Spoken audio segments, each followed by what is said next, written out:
Have you ever felt like you are a passenger in your own life, tossed about by random, unpredictable events?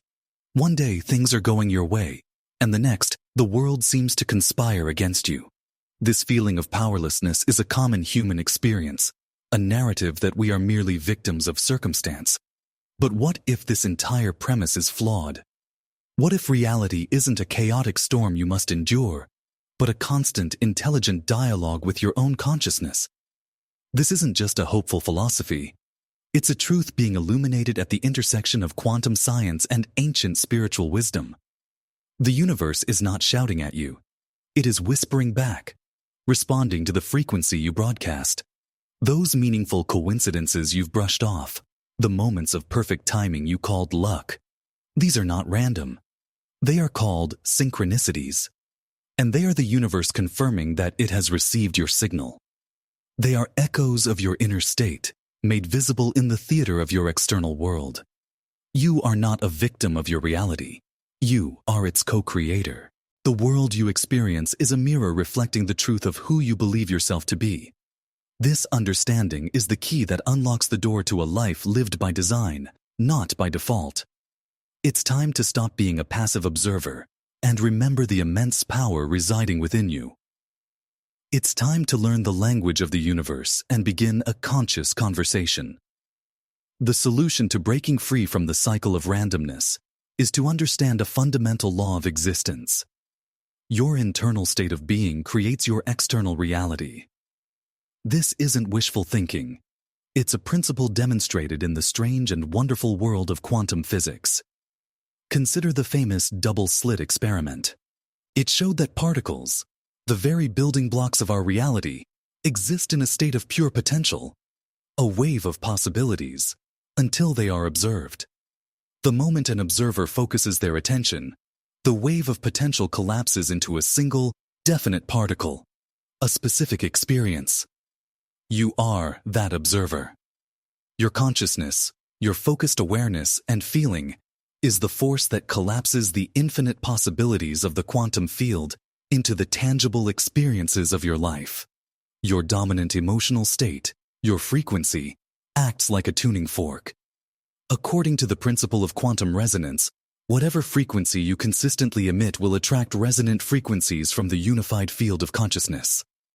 If you live in a state of anxiety and fear, you are broadcasting a frequency that can only attract experiences that validate that anxiety and fear. Conversely, when you consciously cultivate a state of gratitude, abundance, and love, you are broadcasting a different signal entirely. You begin to resonate with possibilities that match this higher frequency. Mystical teacher Neville Goddard called this living in the state of the wish fulfilled. It means to feel the emotion of your desire as if it were already a present fact. This sustained feeling is what begins to build what he termed the bridge of incidents. A series of seemingly natural, sequential events and synchronicities that lead you directly to the fulfillment of your desire. So why is it so difficult to maintain this creative state? Why do we so often find ourselves defaulting back to old patterns of worry, lack, and frustration? The answer lies deep within the architecture of your mind. Neuroscience reveals that our conscious mind, the part that sets goals and has desires, accounts for only about 5% of our daily cognitive function. The other 95% is run by the subconscious mind, a vast repository of ingrained beliefs, habits, and, most importantly, emotional memories. This is your programming.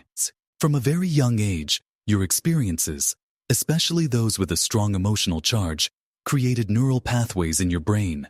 These pathways became your default settings, your identity. If you grew up feeling unworthy, your subconscious mind built a fortress of beliefs and behaviors to support that identity. It isn't malicious. Its primary job is to keep you safe by running automated programs. Therefore, when you try to consciously affirm "I am wealthy," but your subconscious is programmed for lack, a conflict arises. This is cognitive dissonance.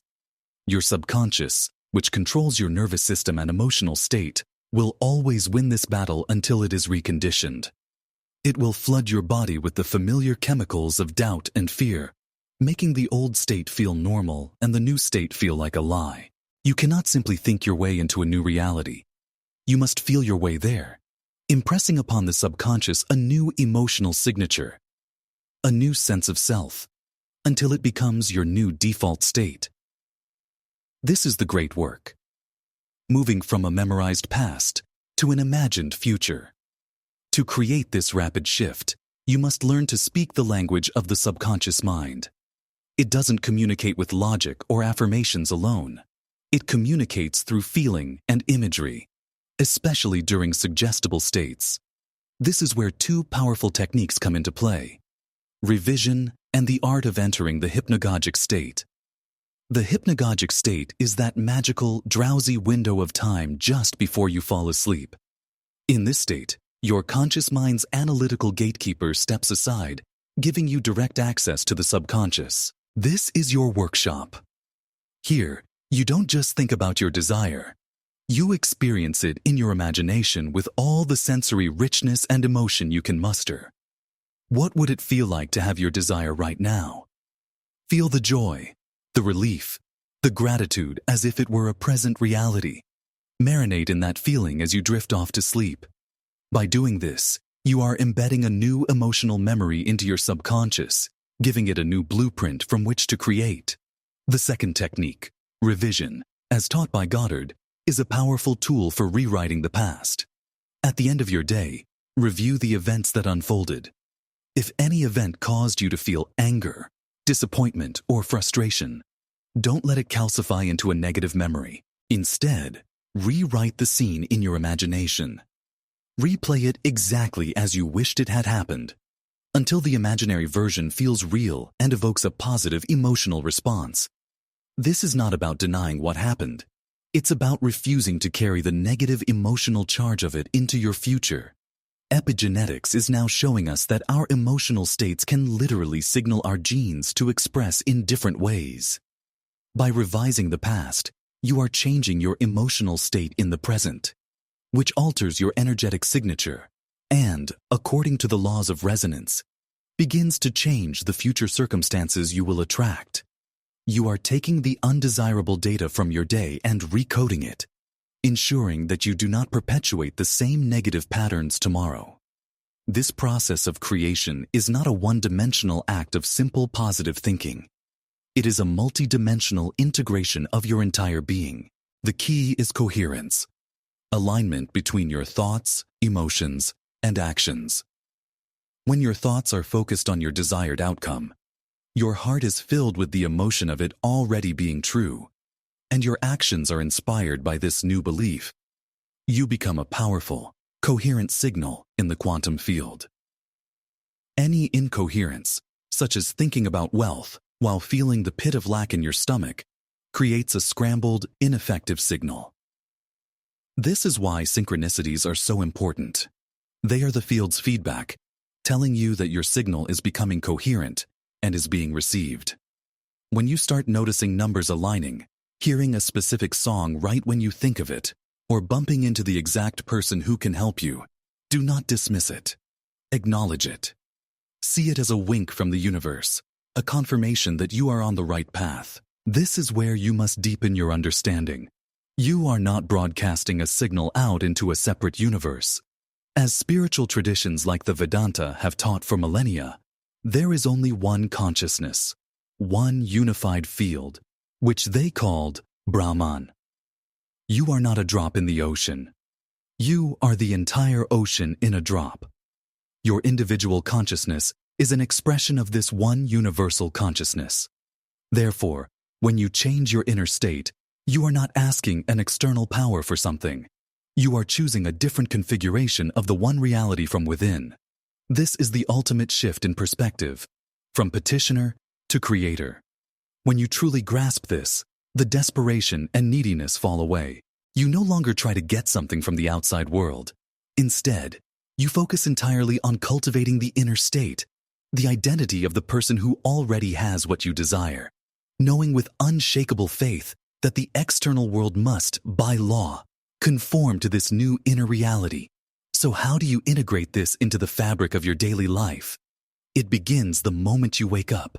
Before you check your phone, before you let the problems of yesterday flood your mind, Take a few minutes to consciously set your state for the day. Don't get out of bed as the same person who went to sleep. Instead, ask yourself, who do I want to be today? How would the person who is living my dream reality feel right now? Generate that feeling in your body.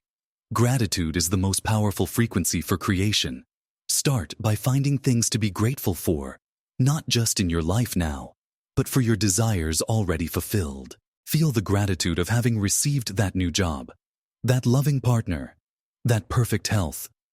Carry that state with you throughout your day. This requires mindfulness. When you catch yourself slipping into old patterns of thought and feeling, worry, complaint, judgment, gently and without criticism, redirect your focus. This isn't about suppressing negative emotions, but about not letting them become your home. Acknowledge the feeling, and then consciously choose a better feeling thought.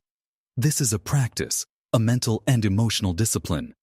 Now I invite you to participate in this field of creation with me. In the comments below, share one synchronicity you have experienced recently, no matter how small. A time when you thought of someone and they called, or you found the perfect piece of information at just the right moment. By sharing these, we create a collective testament to this incredible dialogue we are all having with the universe. Your story could be the spark that helps someone else recognize the magic in their own life. The greatest challenge you will face on this path is doubt, especially when your physical reality seems to show you the opposite of what you desire. You've been feeling abundant, but an unexpected bill arrives. You've been feeling loved, but you experience rejection. This is the critical moment where most people give up. They conclude, it doesn't work, and revert to their old state of being, thus perpetuating the old reality. But this is a misunderstanding of the process. Remember the bridge of incidents. The path to your desire is often not a straight line. Sometimes, what appears to be a setback is a necessary part of the bridge. That job you lost might be clearing the way for the dream career you truly desire. That challenging relationship might be teaching you the self-love necessary to attract your true partner. Your only job is to remain faithful to your inner state, to your assumption, regardless of the illusions playing out in the 3D world. This is where faith becomes your greatest asset, not a blind faith, but a faith born of understanding the law. You must trust the unseen reality more than the seen. As the Bible states, faith is the substance of things hoped for, the evidence of things not seen. The feeling is the substance. Your sustained emotion is the evidence you are sending to the quantum field. When doubt creeps in, do not fight it. Acknowledge it, but treat it as an illusion, a shadow from the past.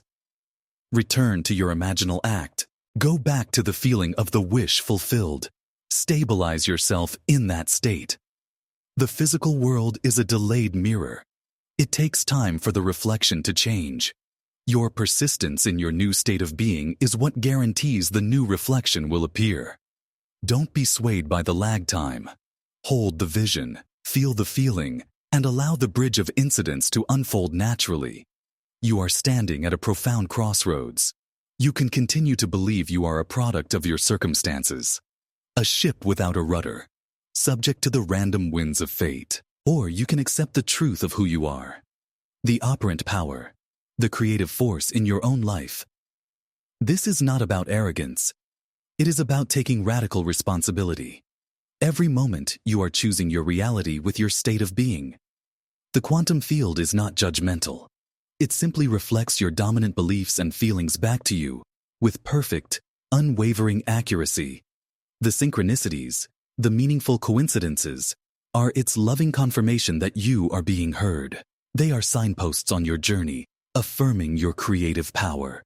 The choice is to shift from a consciousness of reaction to a consciousness of creation, to stop looking outside yourself for validation or solutions, and to turn inward, to the garden of your mind and heart. This is where all change begins. Use the tools of revision and disciplined imagination. Cultivate the feeling of your wish fulfilled until it becomes your natural state. Persist in your new assumption and watch as the world around you begins to rearrange itself, to morph and shift, to conform to your new inner truth. You are far more powerful than you have been led to believe.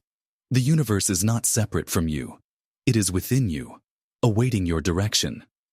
Your journey of remembering your true self as the creator of your world begins now. Embrace this power, live this truth, and watch as your life transforms into a masterpiece of your own conscious design. If this message resonates with you and you are ready to continue this journey of remembering, subscribe to this channel and join a community of conscious creators.